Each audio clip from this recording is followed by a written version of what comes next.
Mumbai train बम धमाका case के 11 में से 9 मुलजिमीन जेल से रिहा हो गए हैं। गोवंडी के रहने वाले मोहम्मद अली भी बरी हुए हैं। इनके बेटे ने इंसाफ मिलने पर खुशी का इजहार किया। उन्होंने जमीयत उलमा का भी शुक्रिया अदा किया।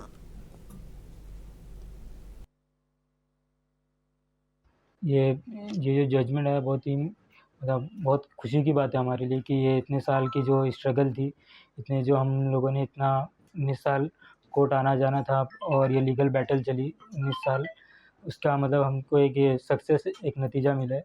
और इसमें हम जमीयत का बहुत ही शुक्रिया अदा करना चाहेंगे कि वो 19 साल तक हमारे लिए लीगल बैटल लड़े। सिर्फ सेशन कोर्ट में ही नहीं, हाई कोर्ट में भी चैलेंज किया और आगे भी वो अगर सुप्रीम कोर्ट में भी होएगा तो हमारे लिए मदद करेंगे।